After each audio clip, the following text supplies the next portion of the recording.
We have a last speaker of this session who has quite extensive studies on the religion. Is currently under discussion with Baltistan and Pakistan.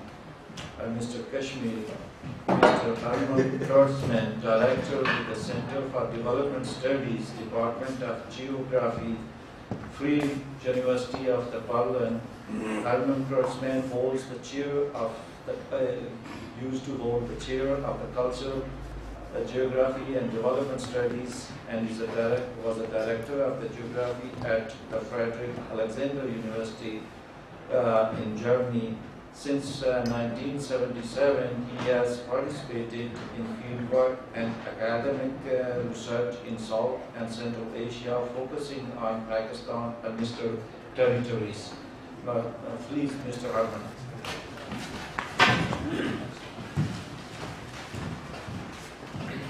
Thank you very much, Mr. Chairman.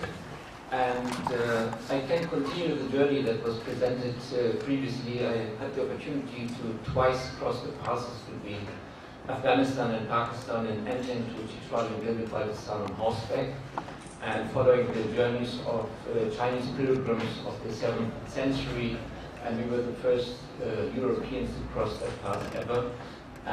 But talking about the Waki, we could have talked all the time about Gilgit-Baltistan as well, because we have many valleys over there. We have these minorities living as well. And I will be talking about this.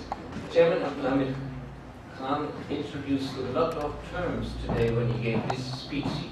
As he's from Giza originally, he likes the term of Sargin, I guess, and Grushal, and other people use Bolor and Boloristan and Balavaristan. We have in Dagestan, we have, and I could extend the list with many other words, and this is sometimes the problem of some confusion as well.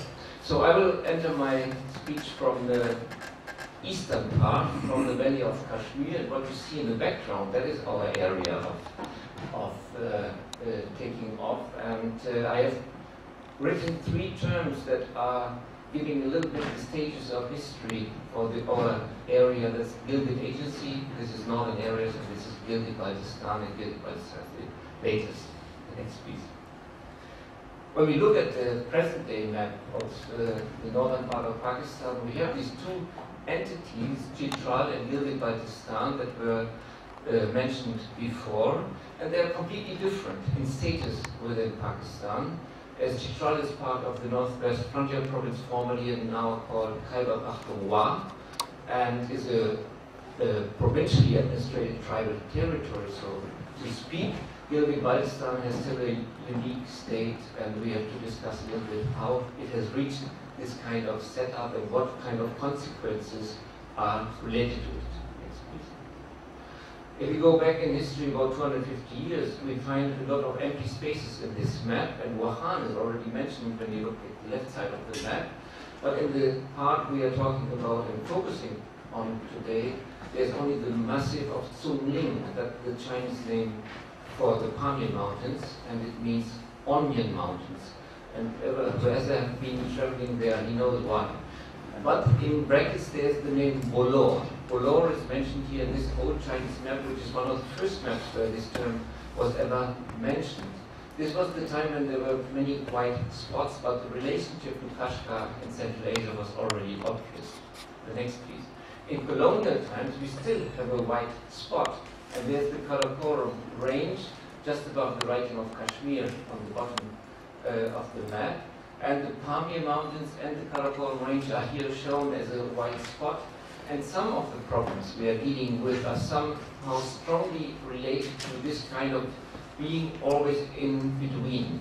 Like was mentioned before, Wahan was always in between and was created to be in between to avoid the competition of Russia and British India at that time.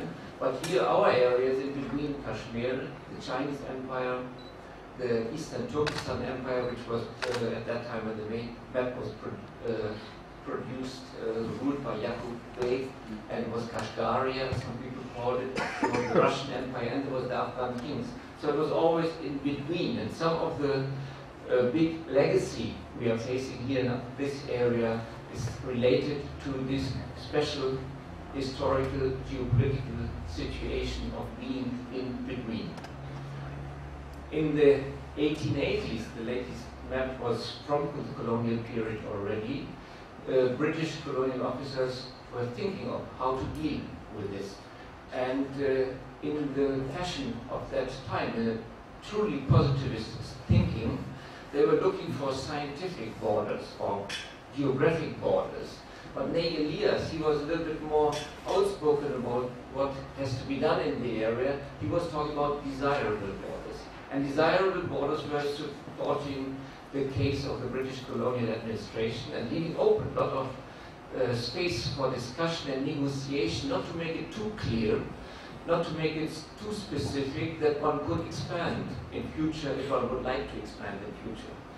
And so they wanted to define borders in every direction. They wanted to conciliate the discontented inhabitants.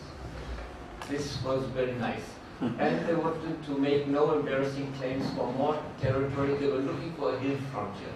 And one of the principles was to create borders in mountain areas, as they were supposed to be less populated than other areas. And we know from the everyday political situation that the border in the mountains between Afghanistan and Pakistan is not the most peaceful area today. And that is not always the best way to make boundaries, but here in this case, again, we have these mountain boundaries there as well. So these kind of desire to lay down frontiers and boundaries led first to the establishment of the Gilgit Agency, and then later on when the Northwest Frontier Province was created, Chitral was taken out. Since 1901 it's part of the Northwest Frontier Province. But with the term of Gilgit Agency and Baldistan survived for quite some time until the 1970s, when the more unreflected term of northern areas was created, let's put it this way. And it took nearly many years, until 1.5 years ago, that a fact-finding commission was looking for a new term for the area, and since September 2009 it's called Gilgit-Baltistan. Sometimes we are confused in our own newspapers as well. You can read in the Le Monde Diplomatique sometimes when Kashmir is mentioned at all, that this whole area is called Kashmir, including Gilgit, including Azad Kashmir, including Jammu and Kashmir. And when we look, the next please, when we look 2 years later in the same newspaper, Kashmir has been replaced by Karakoram. So easy. History can be changed in maps on newspapers, and suddenly Gilgit is called Azad Kashmir, and Salgan is called Azad Kashmir, and there are only two entities. So there's obviously a lot of confusion about these things, but this confusion has a lot of implications. It has the implication for the people that they are disenfranchised until today, that no constitutional rights are allocated to them, and that they're always somewhere in between, as I said before. So in clearer this depiction, probably the case is a complicated case, because we have on the one hand we have Pakistan with some tribal areas that have a special status still, but then we have Gilgit-Baltistan and we have Azad Kashmir, and on the other side of the line of control we have Jammu and Kashmir, and these three brackets, these three squares in the middle, those are the contested ones between India and Pakistan, and why they have come to terms, because all have different estimations and different desires to control those areas, and the people who are suffering are the people in between, again, in this case, and not the people who are at the edge and who are the actors in this case over here. When we look back how it came all in its being, it was a very complicated affair. When India was supposed, the British India was supposed to be divided, the 1941 census was the reference census for that time, and we had several different provinces. We had the Jammu province, we had the Kashmir province. You can see that quite a high number of inhabitants are living there, and then we have these small areas, Baldistan and Ladakh were together in that census at that time with a strong Balti-speaking population, and we had the Gilgit Agency where Shina was the dominant language, but both of these areas very small in population in comparison to the rest of the southern provinces. Here, this situation was even more aggravated because we had different political status of certain entities in there. We still had some independence, or so-called, or semi-independent principalities there, like Hunza or Nagar and others, and they lost their status of quasi-autonomy 1972 to 1974. Hunza was the last of the princely states or the principalities that was 74, yes, exactly. The last that was integrated or incorporated into then northern areas. When we look at the last census that is comparable between the Indian administered and Pakistan administered area in this region, then we can see that we have quite a different setup nowadays. Kashmir is, in Indian census, is supposed to be an area where most people speak Kashmiri. Jammu and Kashmir is an area where the Punjabi domination is quite big nowadays, and the same holds true for Azad Kashmir. And so we have here a completely different population setup than in northern areas or in the Ladakh area, where we have in this list 3 to 4 principal languages for the northern areas, which is nowadays Gilgit-Baltistan. But when you look into the census of Pakistan for the northern areas in 1981, it is given there that 96.5% of the people speak other languages. Only a very small minority is registered speaking the national languages. And the national languages in Pakistan are restricted just to 6 to 7. It's Punjabi, it is Baluchi, Brahmi, Saraiki, Pashto, and Sindhi. And there is only one language, Urdu. The officially declared national language is only one language. So even the other languages are not. Yeah, but in the census of 1981, it is this, all these people speak other languages.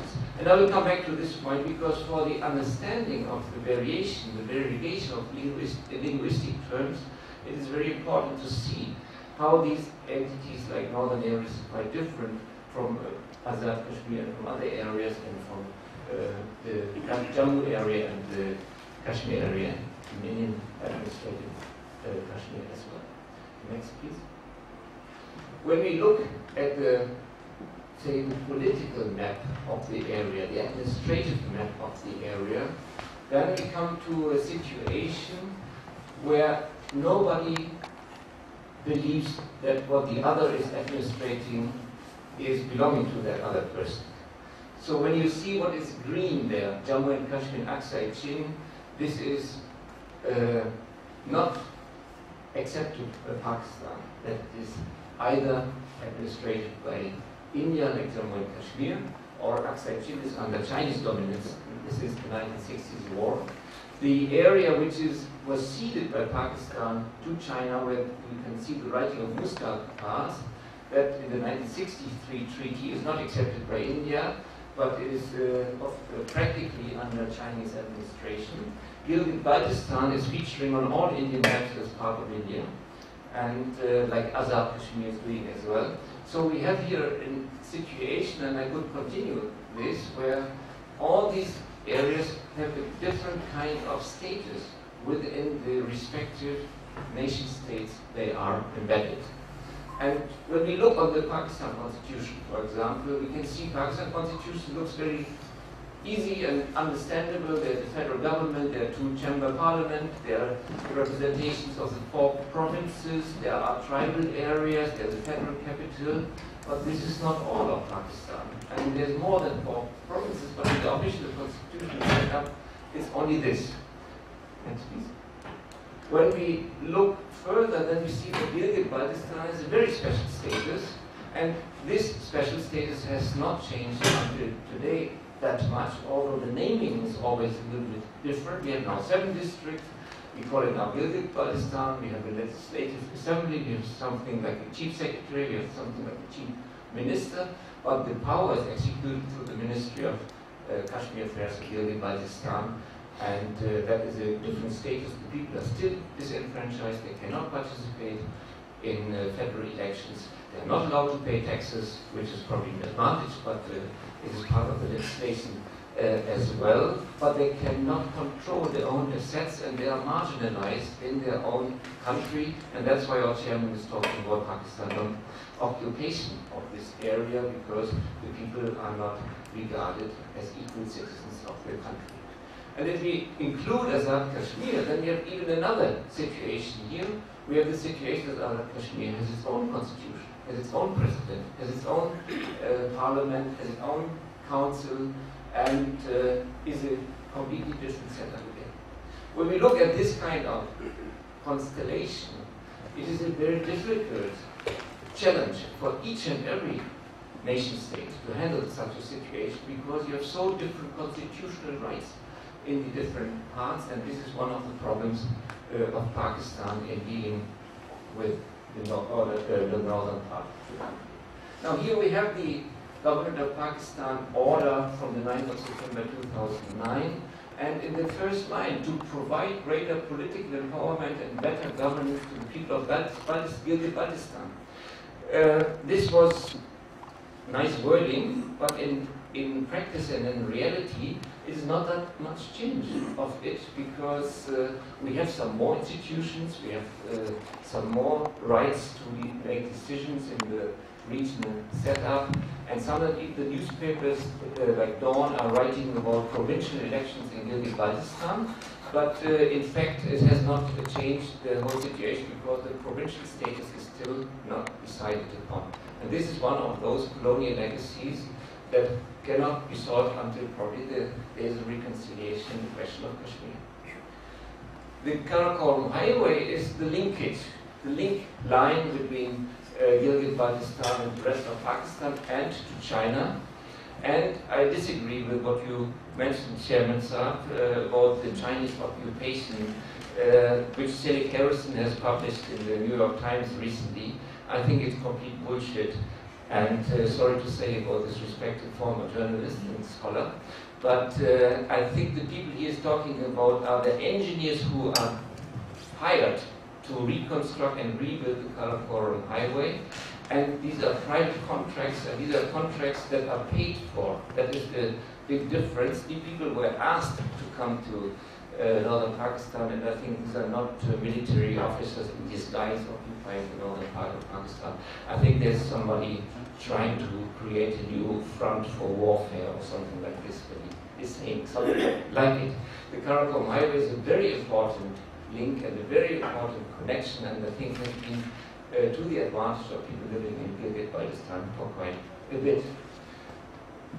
In Pakistan, being confronted with this kind of complicated situation, that you have provinces, that you have centrally administrated areas, that you have tribal areas, that you have provincially administrated tribal areas, and that you have the situation of Azad Kashmir, there were numerous attempts to find a new setup for administration to incorporate these areas of Gilgit-Baltistan, to incorporate it to a state setup.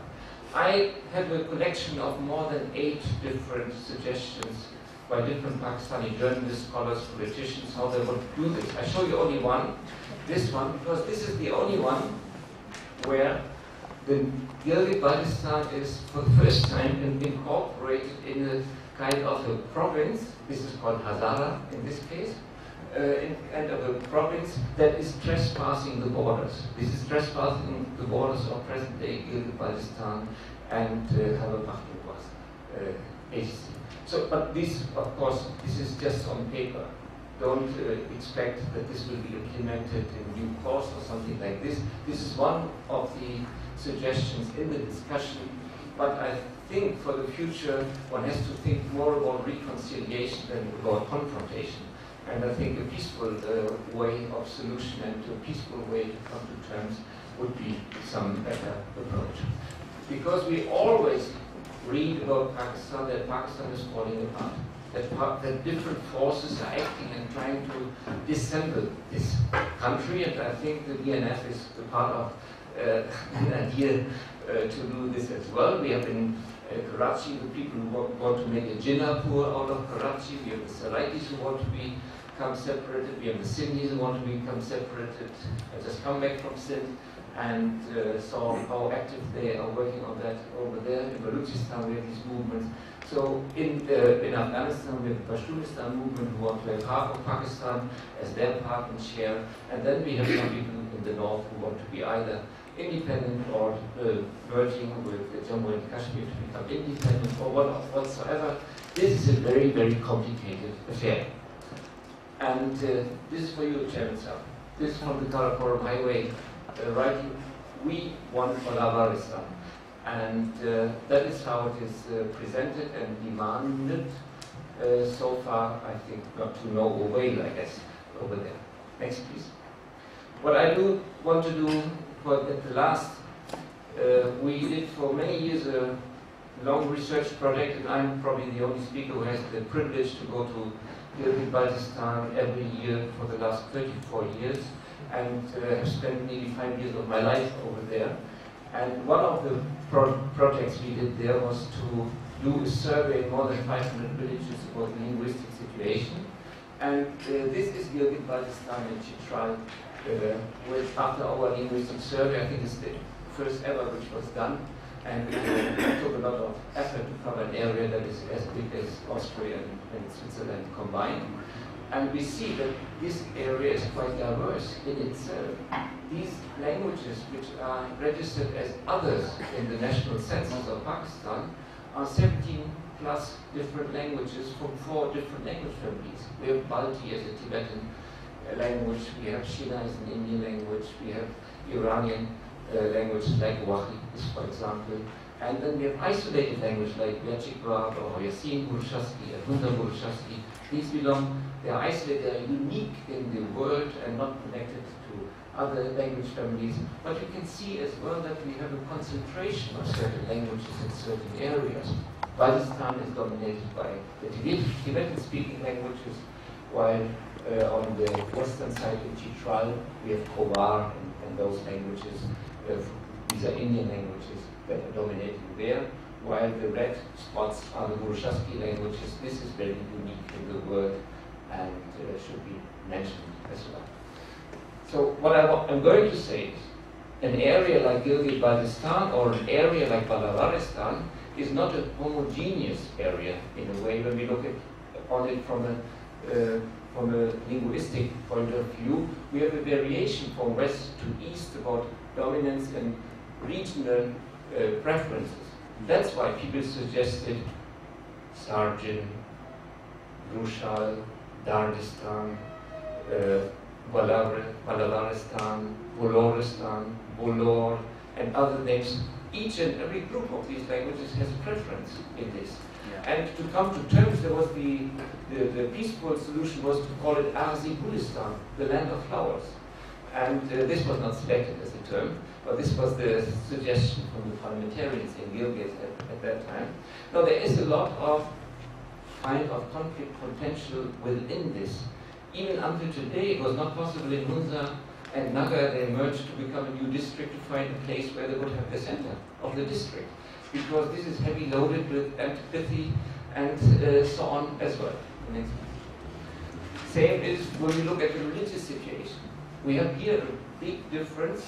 On the western part in Chitral, we have Sunni dominance, while in the Baltistan side, we have a 12 Shia dominance, and in some areas, like in Ganche, we have a Nur-Bakshia, which is very strong over there. And in the central part, we have Ismaili community that is quite strong there, especially in Hunza, Yasin, and Kunyal, in those areas.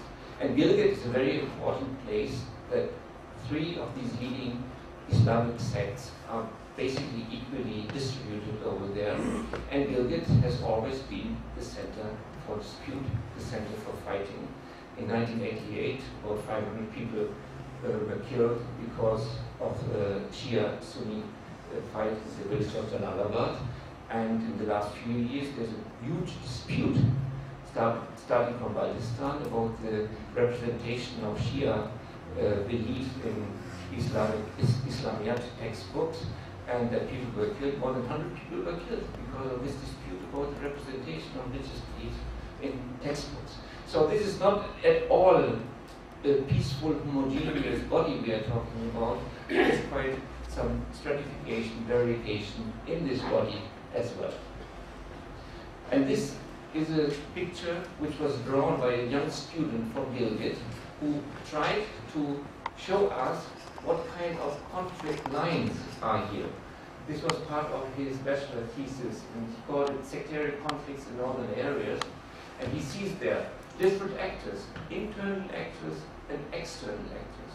Internal actors from the local communities, and he identified here the Sunni and Shia communities and their representatives as the main actors, and these are the main clashes we normally find here. But he sees the government of Pakistan as an actor here as well, and some jihadis as well. But from outside he sees Saudi Arabia, he sees Iran, he sees other organizations, arms traders, and so many other people who are stakeholders and actors in this area to create unrest, and this is one of the big challenges for Gilgit-Baltistan in the future, to come across these sectarian clashes and these kind of problems in an area when they want to speak with one voice. Yes, please. And that is my final statement basically now. The Karakorum Highway is an option, is an opportunity, is a very good opportunity, because this is basically the only functioning highway connecting Central Asia and South Asia in a way that big loads of freight can be conveyed across the mountain areas. The northern Afghanistan Salan Pass road will not connect that easily to China, and the other routes between India and China are not working in the same way. The same applies for the Nepal and China highways. The Karakorum Highway is a very big boom and has changed quite a bit for the livelihoods in the area.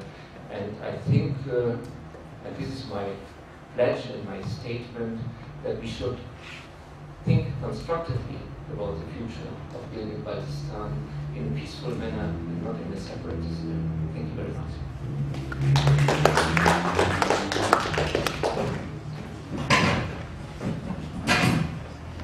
Thank you, Professor Hermann Kreutzmann, who was covering from the Silk Road to the Karakorum Highway, military, economic, and political importance of Gilgit-Baltistan. And he has generated good questions and the debate in terms of the legal, historical, political, as well as current claims made by different journalists, local population, leaders in terms of the Chinese presence, intentions, and Pakistan's role there, and their converging interests. I think with his presentation, the first session is coming to an end. Now we will open floor for the questions and answers. If anyone has a question,